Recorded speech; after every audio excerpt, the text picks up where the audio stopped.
Hello! Alors, aujourd'hui, voilà, je vais vous dire une anecdote là. Vous prenez une dinde que l'on nourrit tous les jours. Et puis, à chaque fois que vous apportez de la nourriture à la dinde, ben, cela va renforcer sa croyance que c'est une règle de la vie ordinaire, que la dinde soit nourrie tous les jours par des membres sympathiques de la race humaine. Mais très vite, le jour de Noël, il va arriver quelque chose d'inattendu qui va complètement réviser ses croyances. Alors je pose une question que s'est posée d'ailleurs Nassim Nicolas Taleb dans un livre Le Cygne Noir, très très érudit. Et cette question c'est, pouvons-nous connaître l'avenir en nous fondant uniquement sur ce que nous savons du passé? Que peut apprendre la dinde sur ce qui peut arriver demain en se fondant sur les événements de la veille? Beaucoup de choses, peut-être, mais peut-être encore moins qu'elle ne le croit. Et oui, parce que ce problème de la dinde peut être généralisé à beaucoup de situations. Vous savez, la main qui vous nourrit peut être celle qui vous tord le cou. Ce qui veut dire, tant d'excédents voudrait dire tant de conséquences.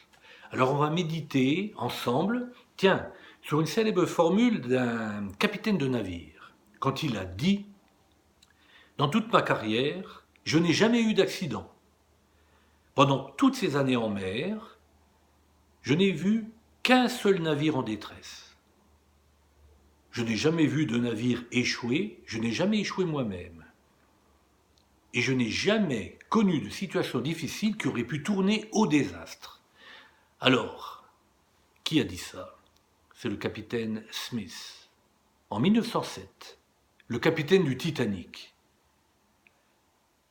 Étonnant. Alors vous voyez qu'on peut diviser le monde en deux catégories.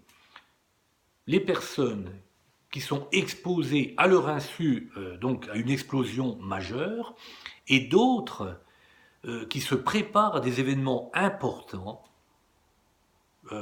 oui, tout en se préparant comme ça à ces événements importants.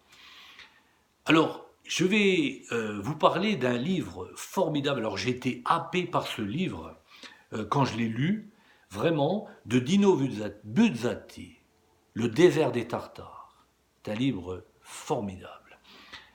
Alors, Giovanni Drogo a un avenir prometteur. Il vient d'être promu par l'Académie militaire au grade de sous-lieutenant. Alors, c'est le début de sa vie active, hein. Et puis, vous allez voir que les choses ne vont pas tourner comme elles devraient.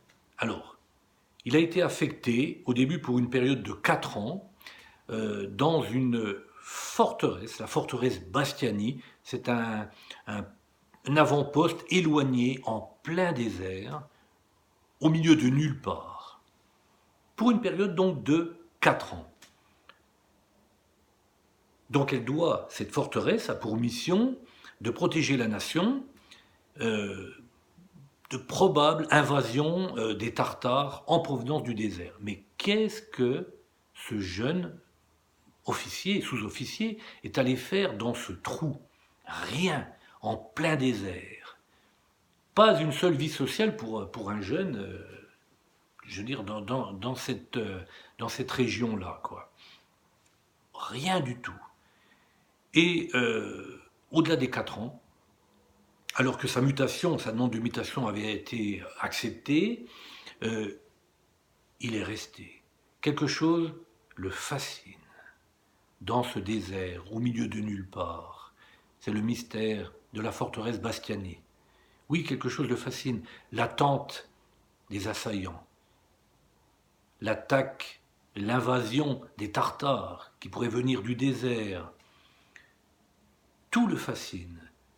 Et en fait, il va passer 35 ans, oui, 35 ans, à scruter l'horizon, à passer son temps à scruter l'horizon, dans l'éventualité d'attaque des Tartares. Il va passer tout son temps à scruter l'horizon pour cet événement improbable et montrer enfin ce dont il est capable. Vous voyez la procrastination, là, comme elle montre sa force. Alors, je vais dévoiler la fin du roman, je vais un peu spoiler la fin du roman. Drogo vient à mourir alors que se produit l'événement attendu. Celui qu'il a attendu toute sa vie, mais il l'a manqué.